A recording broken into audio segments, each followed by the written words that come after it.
Wait. I don't know. I just squeezed it. Does this look familiar, Grandpa? Oh yeah, yeah.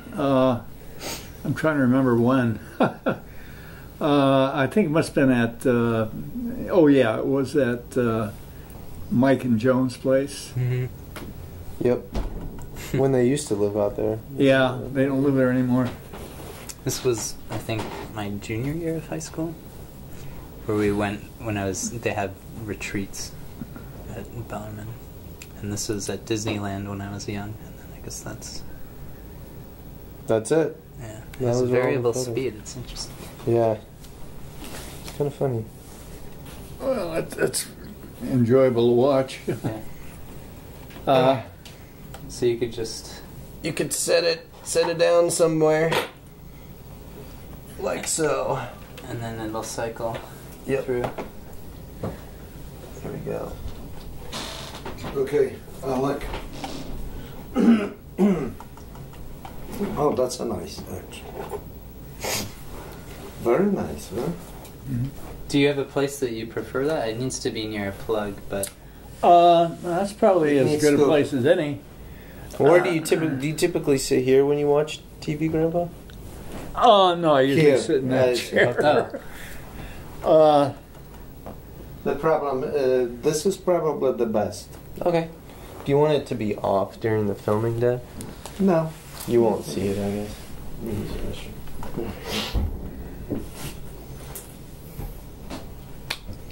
We are going to wait for Peter to use the restroom. Oh, okay. Oh, you don't want to hear a toilet flush? Oh, no, it's perfect. Toilet flush is perfect. Okay, Alec, you are the person asking questions here about family history, or parents ask about parents, siblings, and so on. Oh gosh. Memories from childhood, even, I think so. Memories from childhood. Well, you seem to have a good... I'm not sure what you wanted. You surprised me with this, so I didn't... Yeah, that's a surprise. So basically, it's a dual surprise. I remember one time Alec asked me if I would send a, gosh, what was it? A history. I think I sent one to you and Diana one time. We have it. And Alec asked me for the same thing, and I went to one of the local bookstores, and they didn't have any blank copies, so eventually I just lost, it just slipped my mind. And so if you still have it, you've got some early information. Yes, we do. Actually, it's in family papers, and there was a form, blank booklet, but with questions, and Grandpa filled it out.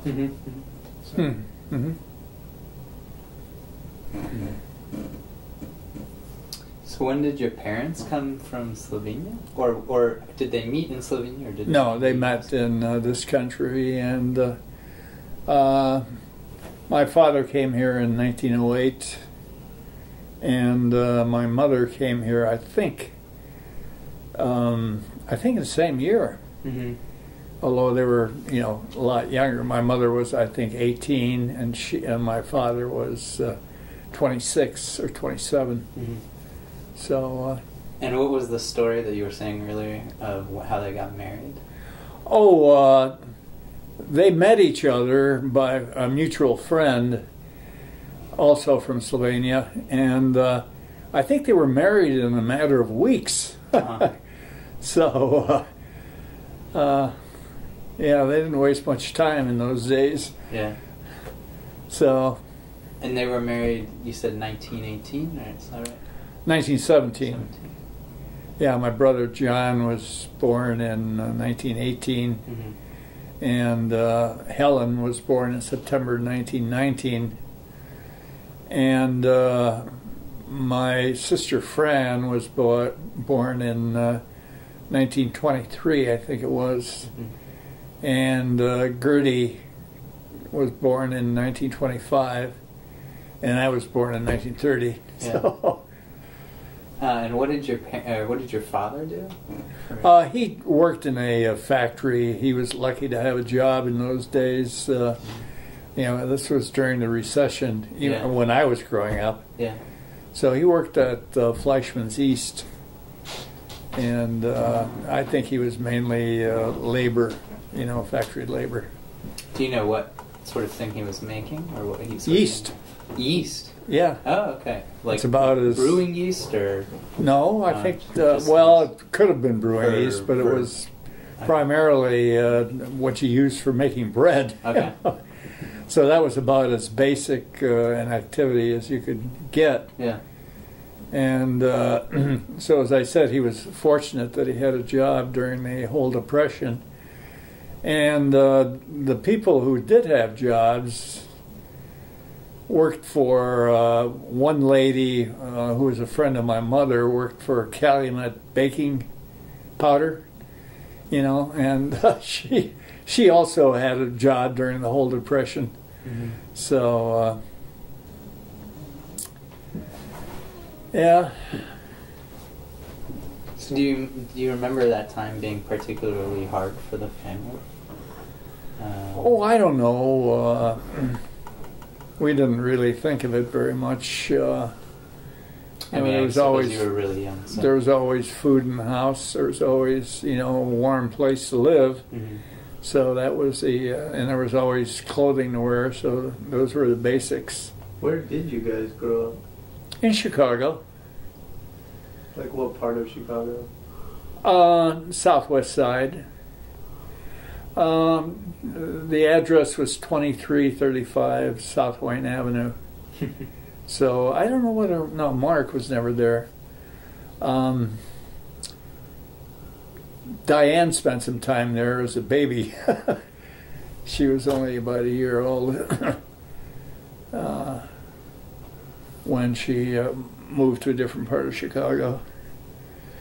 So what did your mom do? She was basically a housewife. Okay.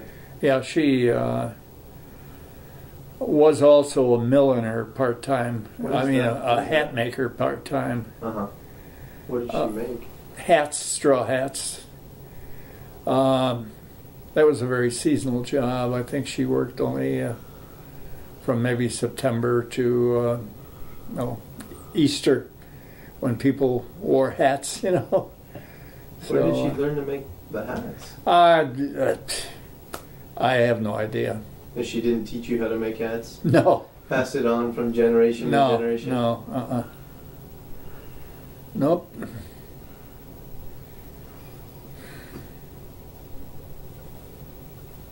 What did your dad do in Slovenia before he came here? Because he came when he was like 26. Yeah, I think he was a farmer. Oh, really? Okay. Yeah. Did he ever tell you what he had farmed out there? Or no. Various sources. No, various kinds of food. And my mother was from a farm also. So. So how did they make it out here? I mean, how did they? I guess they had to save up a bunch of money. Yeah, and someone helped them like, come over. Yeah, my father's mother. I guess my mother's mother told her that she and her sister Jenny should go to America, and so they first went to Germany to earn enough money to buy a ticket. Mm-hmm. And do you know what they did there? Or? What? Do you know what they were doing? Or they worked in a shoe factory. Okay. In I think it was Bremen, and I don't know the history of my father. I suppose his parents decided that he should go to America also, or he decided on his own, you know. Mm-hmm. So. Did your family send money home to Slovenia, like to your grandparents? Well, I know they sent care packages after the Second World War. Yeah. but I don't remember whether they sent money or not. There was, with 5 kids, there wasn't very much extra money laying around. Sure. So. How would you describe your father as you were growing up? What were your impressions of him? He was a hardworking guy. He didn't drink. In those days, if you had a good job and you provided for your family, that was about all that was expected. Yeah. And it isn't like it is now, where unless you are a combination of Ozzie Nelson and maybe Harriet Hilliard, there's something wrong with the marriage, But in those days, it wasn't like that at all. So what were his hours? Like, when did he work from and to? I think he worked during the time that I grew up. He worked basically from 8 to 4:30. Wow. And 5 days a week. He had alternate days off. I think Sunday and Monday were his days off, I think. Mm-hmm. So, did you guys do anything together on Sundays or Mondays on his days off? Like, occasionally we'd go to the park, take a walk over to the park. Yeah. And occasionally we'd go to Lamont for a picnic. That was about it. Did he have a car? Is that how he? No. At that time, we didn't get a car until 1950. Uh-huh. So no, at that time to go to Lamont, you usually was a school function or a parish function, and you went on a truck or a bus or something. Mm-hmm. How did he get to work? Did you just walk over? Is it close? No. It was close enough to walk, but he took a streetcar in those days. Mm-hmm. I don't know if you remember. Well, you don't remember streetcars, but they were the means of transportation until about 1950, maybe, and then gradually buses took over, and I'm sorry, I think they were running even later than 1950 on Madison Street in Chicago. Mm-hmm. So anyhow, he took a streetcar back and forth. So what was it like when he brought that car home? Were you guys pretty excited, or? Oh, we went to buy it. I still remember what it cost. It was a 1950 Studebaker, and it cost $1,708.92. And when he paid for it, we went to the dealership on 26th and Michigan Avenue in Chicago, and he had the money in an envelope under his shirt. So he unbuttoned his shirt, took the envelope out, gave it to the cashier, and the guy was dumbfounded. I don't think he had ever gotten paid in cash in all the time he was working there, Huh. So he gave my father change of $1. What was it? $1.08. So yeah, and then we drove home. That was it. What is a Studebaker? I don't even know. Oh, Studebaker, they don't even exist anymore. They went out of business. Okay. And there used to be Studebaker, then it was Studebaker Packard. You don't remember that either. And then Studebaker Nash, I think. You probably remember the Nash, the Rambler. Oh, you don't? Okay, well. Anyhow, that was the the way that worked. And let's see. Well, anyhow, couldn't have been very important. So, out of your siblings, who were you closest to, or who did you play with, or who did you? Actually, well, my brother, up until he went into the service at age, well, when the Second World War broke out, he went into the service at age, I guess he was 24 at the time, or 25. And although when he was in Chicago, when he was not in the service, I probably spent as much time as I could with him, you know. So, but he, at that time, he was already going to college and working part-time, and so there wasn't really much time together. But I would say I spent most of my time with him. And why did you spend most of your? You liked him the most, or he? Well, yeah, we were, you know, naturally both boys, and you know, there's certain affinity. And he was a football player, so he showed me how to play football and you know, baseball and all that sort of thing. Did you play in high school at all? Any did sports? I? Yeah. No. Well, I played on a softball team for a while, but nothing, not basketball or anything like that. So he went to college. Where did he go? Well, I went to a college in Lamont. I had a scholarship there, and it was, you remember I told you it was electrical engineering? Mm-hmm. And I went there actually against my better judgment because I wasn't interested in electrical engineering. But I got through okay, and was it full 4 years, or? Yeah.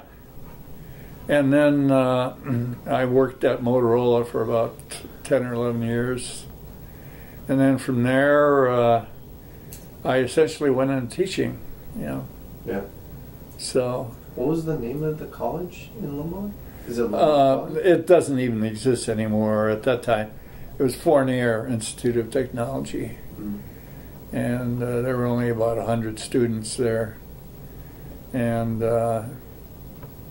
but, you know, my parents probably couldn't afford to send me to college, so it seemed like the thing to do.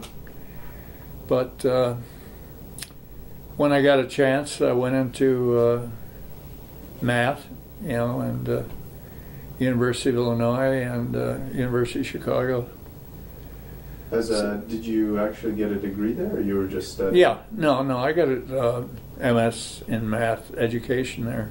Uh-huh. And University of Chicago, I got an MBA in what they called it math methods, which is really quantitative business techniques, you know.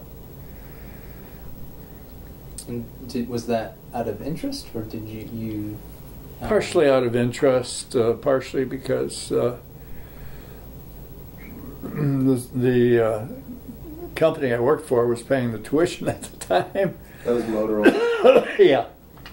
And then, so I was really interested in the quantitative part of it more than the business part of it. So you were working at the same time as you were going to get your MBA and your master's? No, I was working full-time when I got the MBA, but the master's degree, I was not working full-time. You know, it was at the University of Illinois. Yeah. That was here in Chicago? Yeah. Okay. So. And why did you make the transition to teaching? Because I wasn't really interested in staying in the business world. Mm-hmm. You know, it was kind of a first love type of thing. So I'm glad I did, because I wouldn't have been happy staying, you know, in the business world. Were there any particular events that caused you to, like, or you'd been thinking about it for years? Yeah, thinking about it for years, yeah. One day you said, well, that's it. Yeah, yeah. That's about it. So you didn't do electric engineering at Motorola, you were doing more business? No, I was in technical marketing. I see. Yeah. What were you selling? Two-way radio, communications equipment, basically. Now they are in such things as cell phones and androids, I guess you call them, and all sorts of other devices. They used to be in television also. They left that business, I think, in about 1970 or thereabouts. Excuse me, 1970 or thereabouts. So what would you have to do as a technical marketer for the two-way communication? Well, competitive bidding mainly. You know, I had a lot of technical specifications to read and all that sort of thing. So the training came in handy.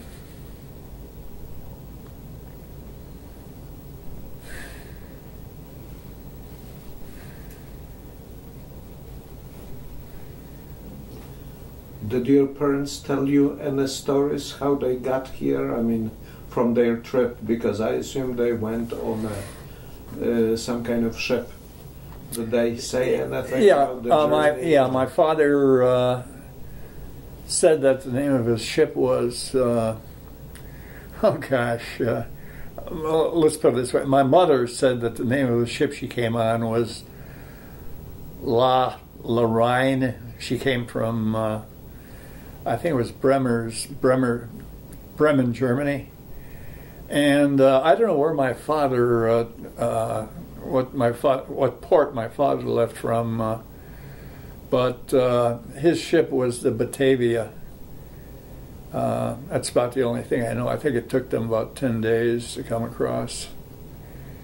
And you know, at that time, immigration was very common, and I guess the steamship companies were in business for that purpose. You know, many of them. So they were in probably the minimal class class ticket you can buy, like steerage, yeah, whatever that is. So no, but other than that, they didn't say anything. Why did they choose Chicago?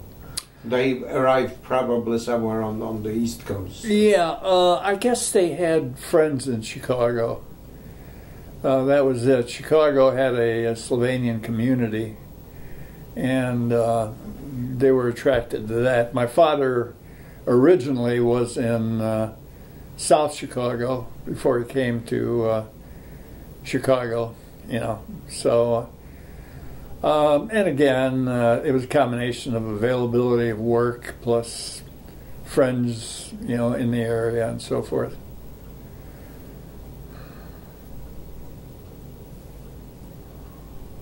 What do you remember when they were children? Both Alec or Peter? Oh, I remember your mother used to give you a bath in the bathroom sink. And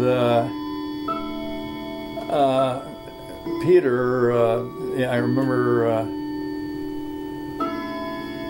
carrying Peter, and at that time I was still smoking cigarettes, so he was kind of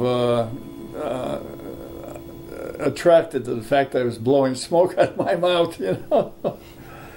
So, but other than that, well, I remember Peter growing up a little bit, you know, because I was out there just about every year. And also Alec, you know. Of course, I already told you about Alec's special sandwich, you know. So. Could you repeat it? Because no. Could you repeat? No. Could you repeat whatever you said? Because I haven't recorded it. So. Talking about the sandwich? Sandwich, the recipe? Or? No, yeah, recipe. Oh, what the heck was the name of it? Alex, was it Super Sandwich or Alex Special? Yeah. I don't remember what I still have it. The recipe in a folder in the bedroom. I think it was a submarine sandwich with salami, pepperoni, mustard, mayonnaise, lettuce. I don't remember what else. Yeah. I'd have to read it, you know, in front of me. Have you ever made it, or no, not since Alec grew up. So.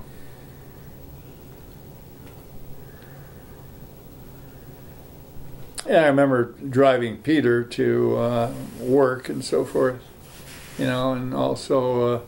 Yeah, when I worked at Netscape, right? Yeah, I remember driving Alec, I think, to school. In fact, I think I drove both you and Alec to school. Let's say to high school. Mm-hmm. There was Bellarmine. Mm-hmm. I remember picking up Alec or Peter or both. So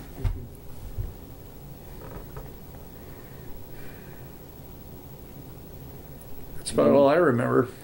What about when we went backpacking in Yosemite? Oh yeah.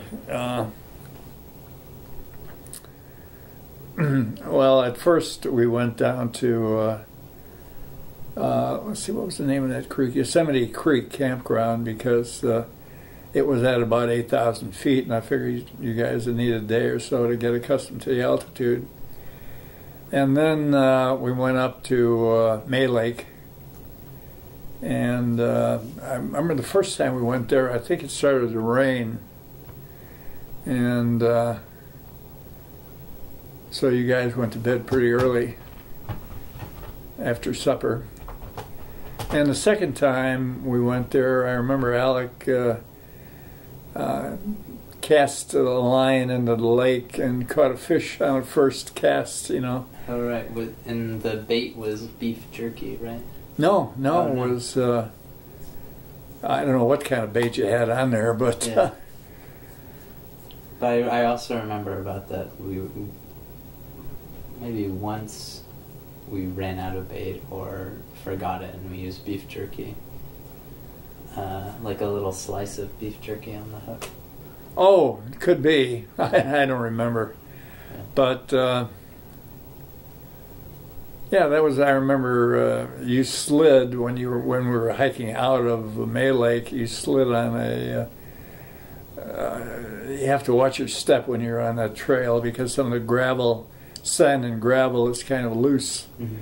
And I remember you slipped and you were crying. You know, I think you were only a few years old at the time. I don't think you were 5 years old. And of course, and then after that, I told you to be more careful, and you were. You know, so yeah, that was an enjoyable experience. You spend a lot of time in Yosemite, right? Like every summer. Yeah, I try to spend a couple of weeks, 1 week, just miscellaneous camping. Up until about 1996, I spent time just camping from, you know, trying different campgrounds. And after that, I started spending time with the Yosemite Association, you know, on the work trips. So. And what did you do on those work trips? Oh gosh, there were so many different. Mostly trail restoration, certain amount of invasive species maintenance, which is nothing more than a fancy way of saying we were pulling weeds, you know, and that was about it, you know, various types of work. So. What attracted you to Yosemite? I mean, why did you stick with it for so long? Oh, well, it was, you know, it was convenient, and it's, in fact, it was the only national park in the area, which was really convenient. I think the distance from Sunnyvale at that time was only about, I mean, from San Jose was, I think it was less than 150 miles. It's pretty close. Yeah. So I could drive it in about 4 or 5 hours, you know. Mm-hmm. So, and then I got to know the place. You know, there are a lot of hiking trails and a lot of places to go to in Yosemite. So that's sort of it. Mm-hmm.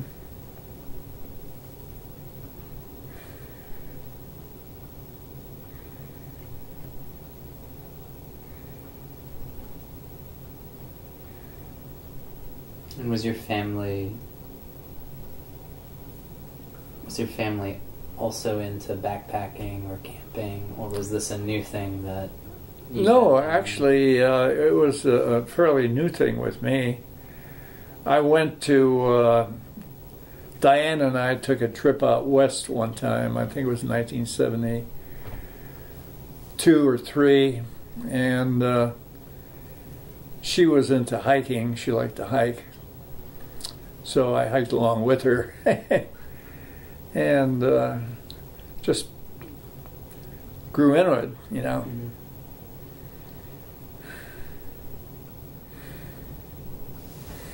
In a way, I'm sorry that I didn't suggest buying gold, but that's commodity speculation, and I just couldn't get enthused about it, you know, although actually, over 100 years, gold has just barely kept up with inflation. You know, I think it's within 0.5% or so of the inflation rate. And although there have been intervals of time when, you know, you could have really profited a lot if you were speculating and you timed it correctly. But I still think that although the last 10 years of the stock market were just stinko, if you stay in it, you know, over say 20 or 30 years, you'll do very well.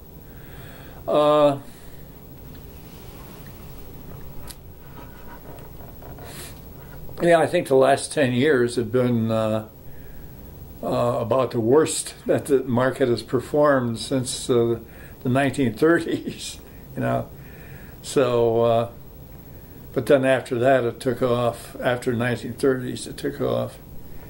And it'll probably take off again once we get some sound management in Washington, you know. Right now we don't have it. At least I don't think so. But that's kind of a political opinion. Did you ever speculate? What led you to the belief that investing for the long term is the right idea? Did you ever speculate in when No, you were just younger, from no. Well, I used to buy individual stocks, and up until about 1980, in fact. Mm-hmm. And I came to the conclusion that in the long run, it was better to have somebody else manage the money. So at that time, mutual funds were the way to go. Now I think there's more and more exchange traded funds and so forth that trade a lot like individual stocks, but you get the diversification of a whole, you know, bunch of individual stocks. I think you get some I'm not sure whether you get management or not. I don't think you do. So anyhow, that was it. Just actually, my sister Helen was the one who originally bought some shares of AT&T and was talking about it around the family dinner table, and I got the idea that, well, maybe I knew what her broker's name was, and I got the idea that, well, maybe it's something I can do too. So that's how it started. So did you buy AT&T, or what was the first stock you bought? I think it was AT&T. No, I think the very first stock I bought was Motorola. Did they give you stock while you were at Motorola as well? I think you could buy it at a reduced rate, but you had to sell it at market, and so that was it. Did you buy it while you were there? Yeah. Yeah. Yeah.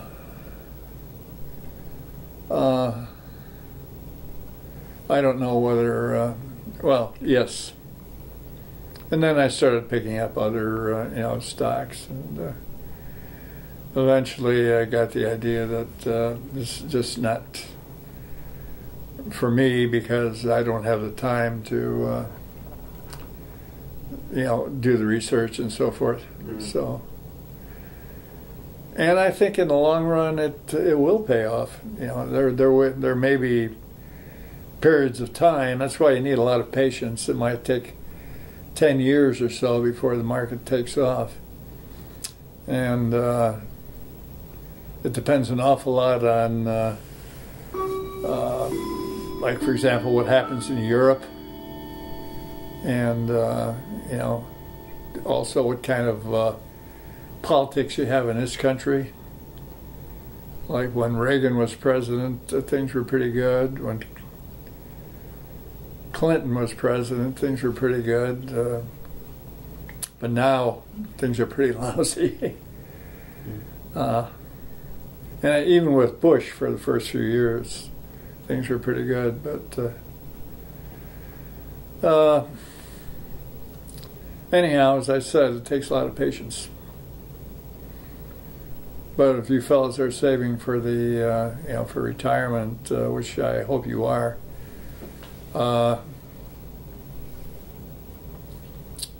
you ought to do very well.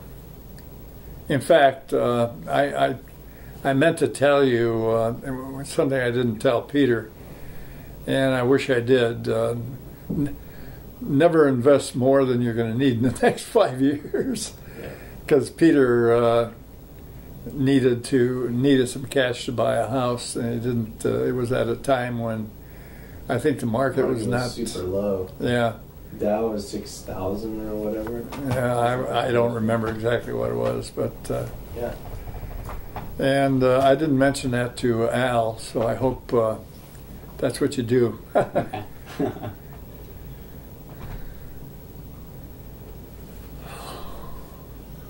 What was the best investment that you made, or was there anyone? Or? No, it was a period of time from about 1982 to about 2002 when the market was, going up gangbusters. I think over that time I probably averaged about 20% a year, if not maybe not quite that high. 15% a year, 15 to 20% a year. So then since that time, the market hasn't done very much. You go through a period of basically it's poor management, poor financial management of the country. And I hope if somebody like Romney gets in there, it'll be anyone but, well, I don't want to get into politics. But go ahead. These guys from Oakland might get a little upset. Yeah. No. I don't mind hearing it. I don't mind hearing it at all.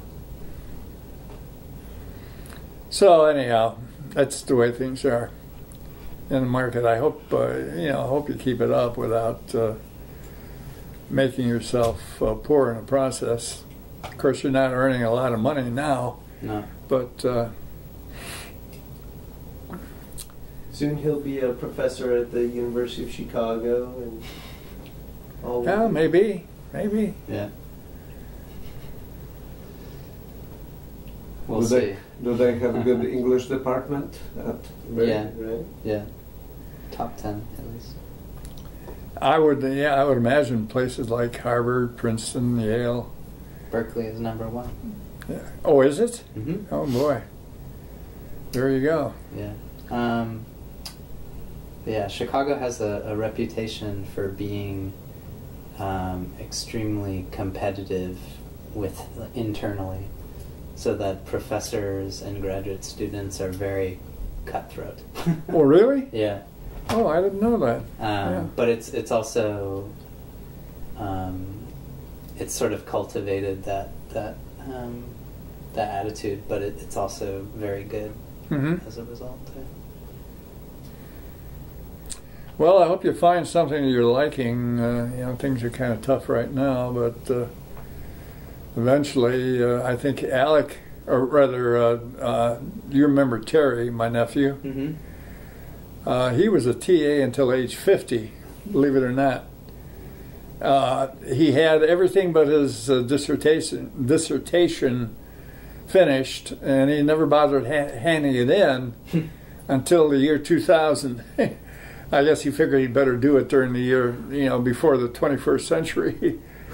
So he just liked being a TA so much. Well, he was living at home. He was helping his father, and I guess his father didn't charge him any rent and didn't charge him for food or anything like that. So he was getting rich on a TA salary. Nice. Pretty difficult.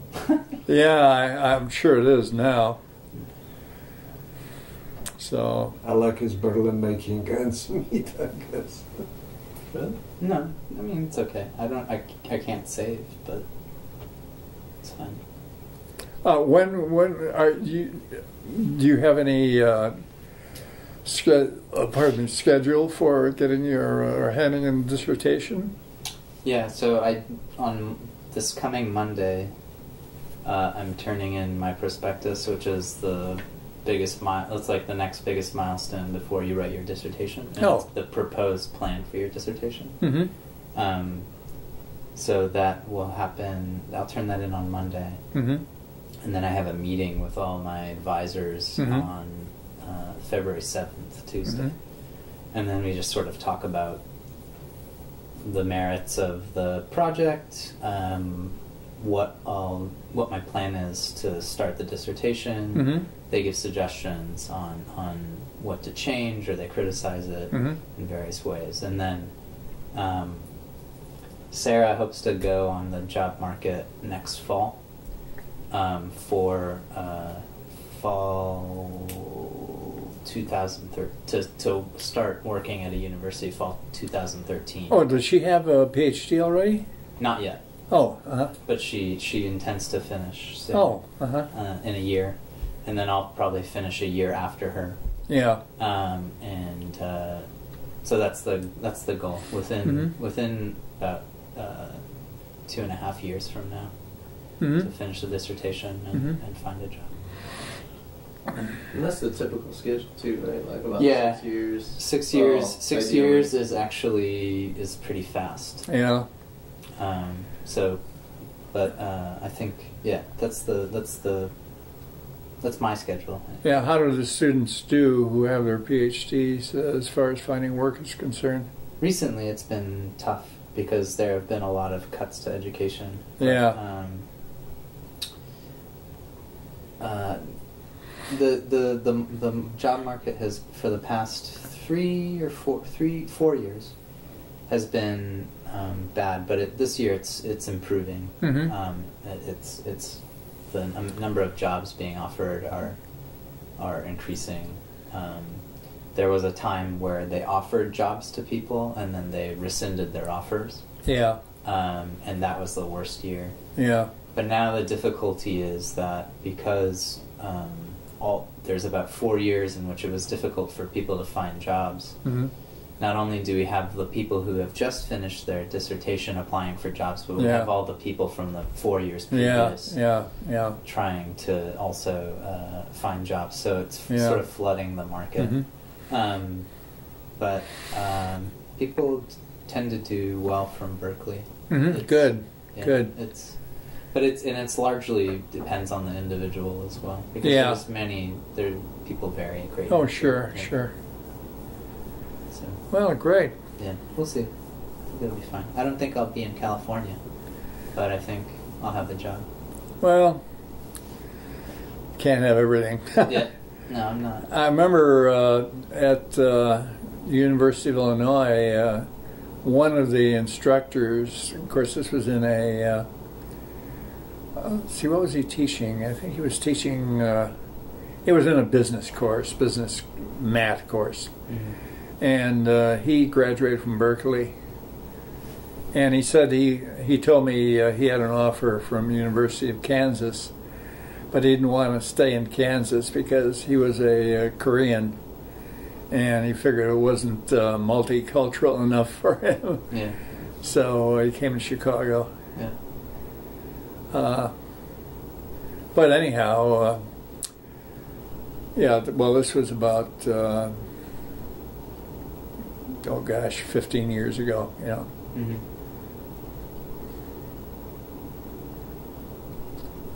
Well, good. Are they pressuring you in any way to I mean, if you got your PhD and you were still TAing, mm-hmm. or rather, could you continue teaching at the university if you already had your PhD? It depends. There are different options. Yeah. What people usually do is they do what Terry did, right? They don't file their dissertation until they get a job. Yeah. And then so that's why recently there have been a lot of people who've been taking 10 years to finish their PhD. Yeah. But now recently though they've started offering postdoctoral fellowships. Uh-huh. And also lecturing positions to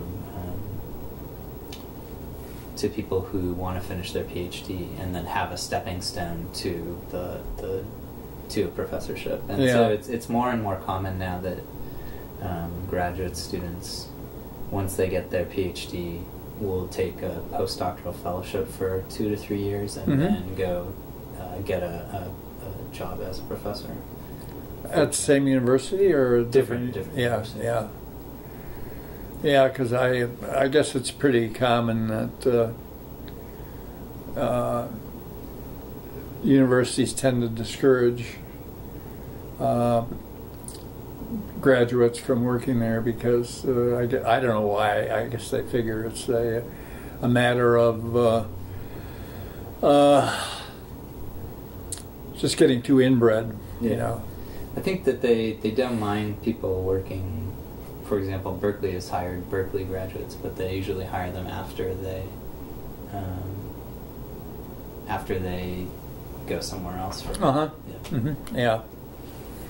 So, sorry.